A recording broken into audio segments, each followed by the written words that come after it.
Some owners are, quote, perfectly willing to go with the nuclear option to cancel the season should the players not agree to the additional pay cuts that they outlined with their initial proposal, which obviously the players have since volleyed back on. That's not happening, BT. It's just not happening. I agree, but let me at least give you a little thought. And I'm going to go into the weeds of the owners here. Buster's been piped in for a long time, a highly respected baseball man. Here's what he says. Sources say there's a group of owners willing to shut down the season to slash payroll costs and to reduce losses, and the disparate views among the 30 teams have been reflected in the decisions to fire and furlough. The Pirates' Bob Nutting used the shutdown as an avenue to suspend team contributions to employee 401k plans, savings best measured monthly in the tens of thousands of dollars rather than the millions that would actually be difference making for a franchise probably worth over $1 billion. The A's John Fisher, as we know, decided to eliminate the $400 weekly stipend of minor leaguers, which might save the franchise roughly about $1 million or so. On the other hand, teams like the Tigers haven't been making a ton of money the last couple of years. The Padres, they spent a lot of money, and they're not making a ton of money, right? And the Royals, while they won the World Series, they've shipped some players out. The stadium's not full every night. Their TV contract's not what it was. Those teams, smaller markets that are, in a different spot, demonstrated, as I read, greater humanity with the Royals' John Sherman deciding to pay his minor leaguers. So there is a vast swath of mindsets across the ownership purview right now.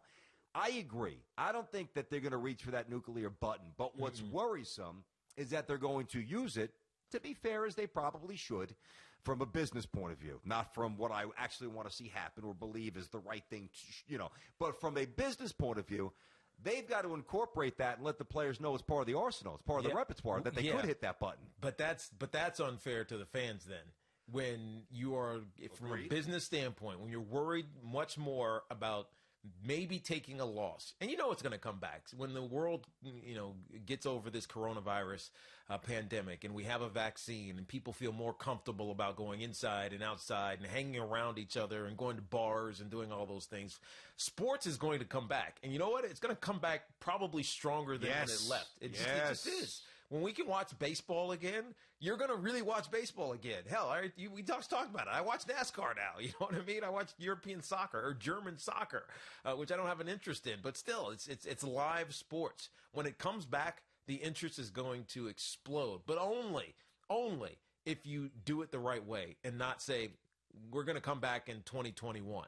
Like the spring of 2021. That's when you might have some guys checking out on you. We heard this a couple weeks ago, BT, fans saying if they cancel baseball, then I'm not going back to baseball. Now, he was a Mets fan, but I remember that. Right? I think it was on our Saturday show. Yep. He's a Mets fan, and it's easy to check out on the Mets right now because what they've been going through over the last few seasons. But still, I do think there are a handful of fans that will be really, really pissed off if they don't play the season because of money. Oh, so do I. I'm not going to fight you on that. Listen, this is not, in 1970-something where you got Pete Rose and Mike Schmidt, or, the 50s and the 60s with the, the great outfielders like Willie Mays and Mickey Mantle and Duke Snider for the Brooklyn Dodgers, or, these great names of the past where baseball was at its golden era. Baseball right now, this is an incredibly pivotal point in the road. I mean, if they do not navigate this properly, and as much as I'm a little concerned, I do have faith, not blind optimism, not just out of sheer hope. I actually do think that both sides will be smart enough to hammer out something that is somewhat beneficial for both sides while simultaneously being reflective of this horrendous 3-month spurt that we're in. They will react to the pandemic, and I think they'll get this right. But if they don't, listen, I said this the other day, too. The reason people came back after the cancellation of the 94 World Series was because guys kept smashing home runs. Yeah. Guess what? We're somewhat desensitized to the home run. That's a good point. I said that this past Saturday without you. That's the first time you've heard me say it. So, the aura of the, McGuire and Bonds chasing 70 home runs and Sosa and everybody doing wacky things, we're used to it. We see 10-7 games every night with 4 home runs. Yeah, you're right. So that's not going to pull you back. What would pull you back as a baseball fan? There's nothing that could be. There's nothing that's going to surprise you in baseball, right? It's such it's consistently good sport. It's not, you're not going to find the exceptional, like, that we haven't seen already. You know what I mean? Like the Randy Johnson or the 3-point shot. Like, yeah, nothing, exactly. Are you saying, is there anything that can infiltrate the game that can like re-energize fans? That they haven't seen before that they're going to be re-energized by. Because I'm talking about Randy Johnson, who was 6'11". No. And basically, dropping the ball over the plate because his arms were so damn long. No, there's not. Or you get, like an Aaron Judge, but there's only one of them who's just a monster with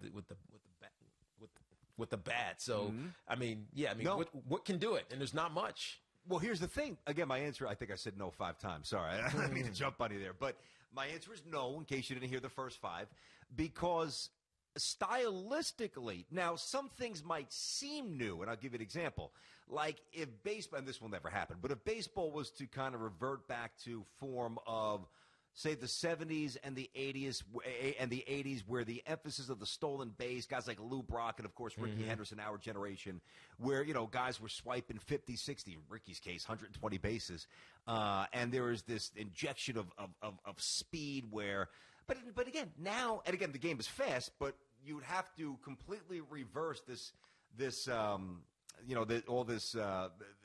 analytics of the game that have long been established now, where running is not worth it to run into an out based on the numbers. It's just not worth the risk here. So there's nothing new. There's not going to be like, suddenly a home run is worth, 2 runs, or, the bases are going to go from 90 feet to 100 feet, or, the rubber's going to go from 60 feet 6 inches to 63 and a half feet, or it's going to go back. I mean, I guess they could technically elevate the mound like they used to and give the pitcher an advantage, but no, there is nothing from a style point of view that would look foreign, maybe to some young fans, because the game is very different than it was. But something that is new, that's never been seen, no, I think it's actually impossible, really. I think you're right. I really do. So they better get this right and get back on the field.